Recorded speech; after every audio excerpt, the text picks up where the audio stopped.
Hey everyone, it's Jack from Cultaholic.com, back again with some more wrestling news. We have some Hulk Hogan news, as well as some Impact Wrestling news, and some news of the latest wrestlers to announce themselves all in.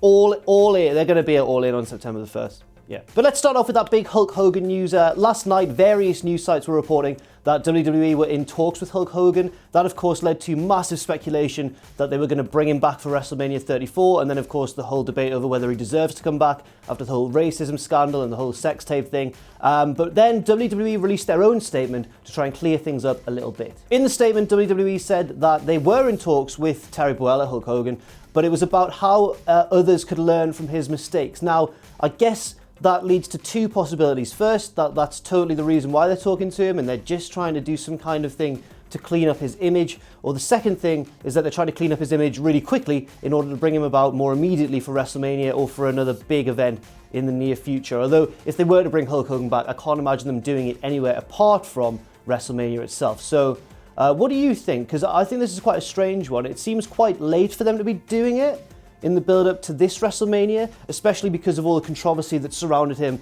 over the past couple of years. Maybe they're trying to do it for a later date, but it seems strange that they just do it for no reason. Maybe they're just doing it because he's such a massive part of their history and they don't want the controversy around him hanging over their heads without it looking like he's trying to resolve it in some way and make amends for the things that he said. The last time we saw Hogan at WrestleMania was, of course, at WrestleMania 31, where he was part of the NWO contingent that came down to the ring during the Triple H versus Sting match to help out Sting, the historic enemy of the NWO.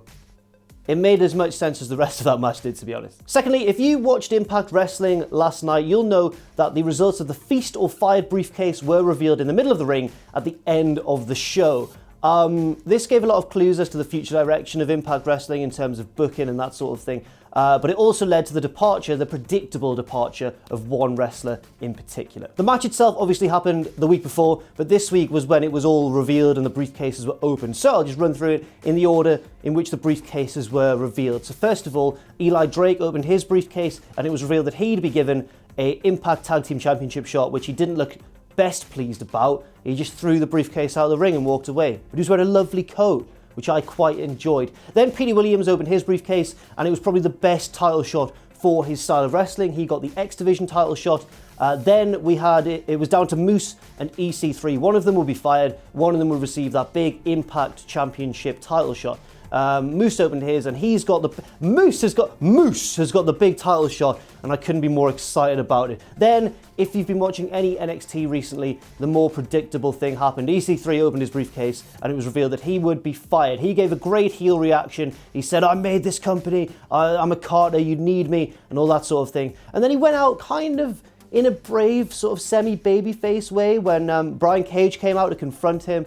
And then first of all, he attacked Jeremy Borash, who was also on his way to WWE. So that's written them both out of storylines. Then Brian Cage came out and they both sized each other up. And then EC3 gave a look to the camera as if to be like, what else have I got to lose? I'm leaving anyway. Swung a big right hand at him. Cage fought back, hit him with a pile driver. It looked pretty gnarly. And that's EC3 gone. He's written out of Impact Wrestling now. Apparently, when this taping took place, there was a big sort of farewell ceremony. He waved bye to all the fans and everything for being such a big servant to Impact Wrestling over the past few years. But now, of course, he is officially an NXT superstar. Finally, in All In news, the All In Twitter account revealed that there will be an announcement last night. The only names revealed so far are the likes of, Cody and the Bucks and people you would expect to be there. But this is sort of the first big announcement that's branched outside of it, I think, if I'm not missing anyone. But it was revealed that the two big wrestlers announced for All In, they declared themselves All In on Twitter, were the brothers Pentagon and Rey Fenix, or Penta El Zero Miedo, or the Penta, you know who Pentagon is, the lad off Lucha Underground who breaks people's arms and stuff. He's a nasty man. Pentagon and Phoenix are two of the most exciting wrestlers in the world right now, and they're often overlooked, I think just because they don't get around as much in the promotions such as like Ring of Honor and stuff like that. And they're also seen in Lucha Underground. Season 4 is obviously being taped this year, and it'll be, I think, on screens later this year as well.